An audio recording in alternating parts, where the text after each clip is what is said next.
Oh snap, guess what game just turned 20? The first sequel to one of the most recognizable horror game titles to ever grace our giant 90s television screens in gore, darkness, and panicked confusion. Gamers of all walks of life sit back, feel tense, and get lost in a zombie-infested, creature-screaming, dilapidated world as we here at Gex deliver 20 interesting things you may not have known about Resident Evil 2.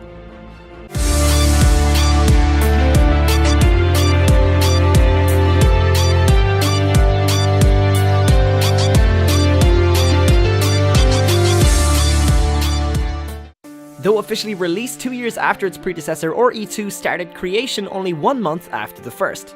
Resident Evil 2 in Japan is known as Biohazard 2. RE2 was originally supposed to be shipped for Sega's Saturn console, but the sales for the Saturn was so poor that the game was then aimed to release for the PlayStation.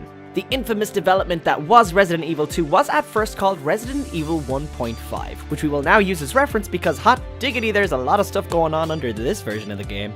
1.5 was scrapped between the 60 and 80% completion mark. It was even dubbed dull and boring by producer Shinji Mikami. But in the midst of all the percentage, how much of the 1.5 game was still in the completed product that hit the shelves? Well, in 1.5, Elza and Leon never actually met. They also each individually had 2 support partners instead of 1. Plot-wise, the only thing that was similar between 1.5 and 2 was that there was zombies, and it took place in Raccoon City 2 months after the events of the first. 1.5's story concluded the entire series. Yep, 2 games. Supervisor Yoshiki Okamoto was the first to propose creating a fictional universe with its own meta-series of stories. As you can already imagine, he won out. Noburo Sugimura, a professional screenwriter, was consulted to help with the few plot issues that the game ran into. He excelled so much, however, at fixing their issues that he was taken on as the composer for the entire game.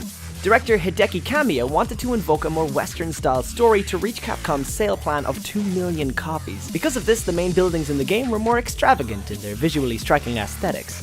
Thanks to the slip-up of 1.5, RE2 came with a playable disc featuring promotions for the game and also an apology for its delay in release. Ueda, Uchiyama, and Nishigaki were the composers of the music you hear in the game. Their aim was to convey a feeling of desperation, and I think they did a good job. Regional changes had to be made to the game, and one of them was that the North American version had more violent game over screens, which were removed from the Japanese version. RE2 had a higher difficulty in the US version as opposed to its Japanese counterpart Biohazard 2, making sure rentals didn't affect US sales. Remember in the police station on Scenario A when you meet Marvin Branagh? Notice those fine-looking lockers he's resting against? Well, one of them reads JoJo, a subtle nod and reference towards Capcom's JoJo's Bizarre Adventure released in the same year, or the anime JoJo's Bizarre Adventure itself. Mr. X was aimed to be even more difficult. As if a mass of burning muscles flying towards you and beating you to death wasn't hard enough, he was also originally supposed to be packing a machine gun.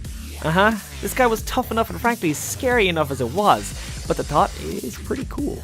A scene that was cut from the final version of the game was a mysterious black hole in a wall. The idea, if it doesn't sound too shocking, but look at this thing. A design like this staying in the game would trigger players first off out of fear, and secondly, it could have led to a potential misleading thought that another monster had the ability to burrow or appear through these holes. It didn't make it to the final product, but damn, this is creepy.